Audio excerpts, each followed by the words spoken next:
Hello, everybody. Those that have watched part one, I'm now starting part two. If you remember, I'd relocated the switches here, the select switch. I'd relocated to the bottom, and then the switch that is out of the rev matching pad on the side of assembled here. Now, the first thing I had to do when I cut the wires out of the harness was make the wires longer so they can go up around the top of the column and connect to the harness that's up on the top here. So I've put those in. I've used these little solder seal wire connectors. So essentially they have, when you look at them, they have a solder center here.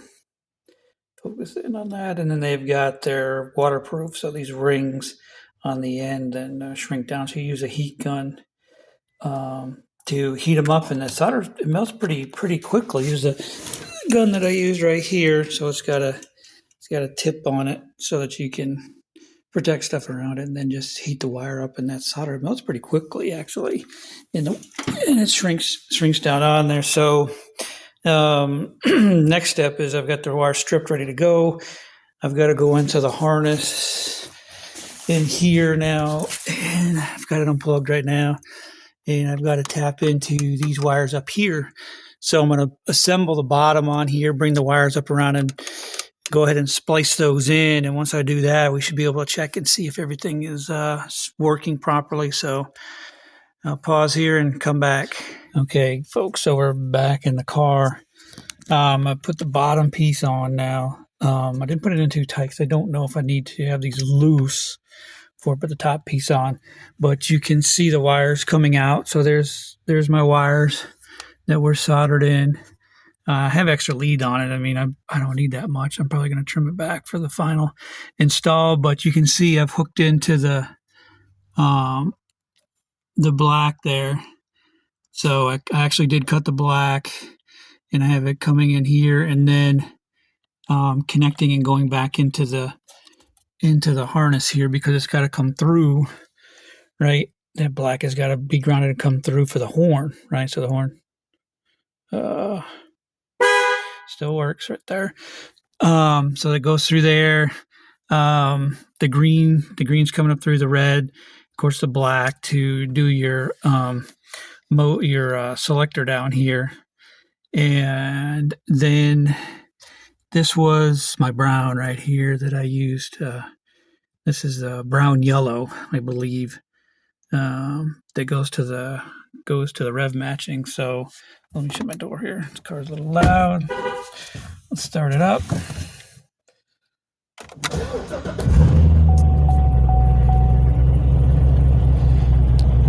So there you go. It's running. See, it asks for dismiss, and I can push the button. I have it down here. Push dismiss. I got no airbags. There you go. Right, and you got go over here to performance, move up and down to where you need to go. So that button's working perfectly. Now, if you look at the rev matching, so sport, and then of course track, goes over to track mode. Okay, so now if we go into obviously first gear right there, you can see it's white. It's not the orange, is not rev matching. Now I go down here, push the little rev match button that I have in there, and there you go. Rev matching's on, off, works perfectly. So now what I'm going to do is I'll stop here, button it all back up, put the meltable solderable connections in here. I'll probably make these actually a little bit shorter, and then put the cover back on. All right, so we got it. It's a little dark in here, I realize that, but we got it all soldered in now. So the little solder splices are in there. Red wire, the green, black. There's the black wire soldered going into the connector, go back out into the harness, into the switch, and also to the rev matching switch and the select switch. And then the brown wire that goes to the rev matching switch. So there they all are. Let's go ahead and plug it back in. All right, and then let's give it a shot here.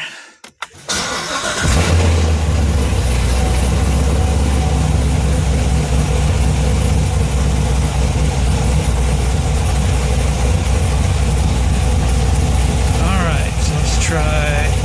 All right, we push the select. Goes away. Dismiss. Working good. So let's go into sport track.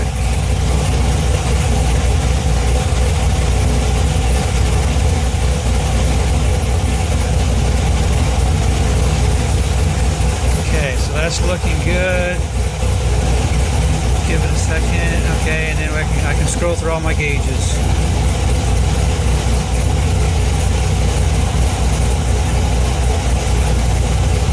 Go to the side if I want to change the information, go to all that information, back to performance.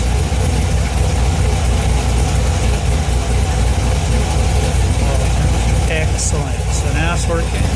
That's still working. And if we put it in the first, let's see if we hit our rev matching button down here. There you go. On off. Perfect.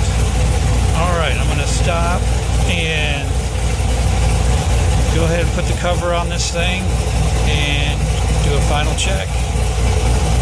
Okay, guys, we got it all. It's all buttoned up. Snap the top back in. Crank these bolts tight again. So we still got this horn. Still working. I'll probably trim these wires back a little bit. Just trim all that back once I get the adapters coming to go on there. But let's go ahead and start it and make sure we still got everything.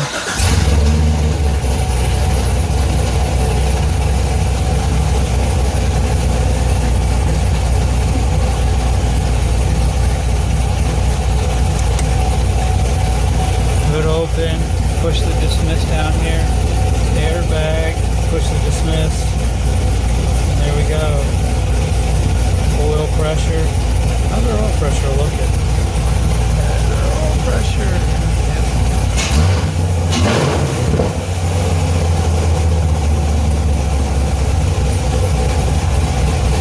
Go to track. Performance traction management.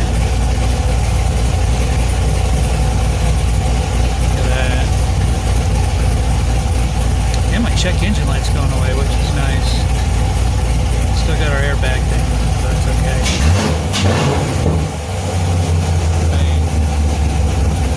Sounds good. Ready to go. So once I get my adapter and that's it. I got I got the quick release coming too. Steering wheel's here. It looks good. So once I get those, we'll put that on. I got one adapter already. It was the wrong one from NRG. Tried the one that was for C6, C7. For the C6, C7 doesn't fit. Someone had done a video about, or done a post about the 2010 Camaro working. So I've got that one coming. We'll see if that one fits over all this. And then I'll make a part 3 with everything together, wiring up the horn. And that'll be it. So look for that one. Thanks.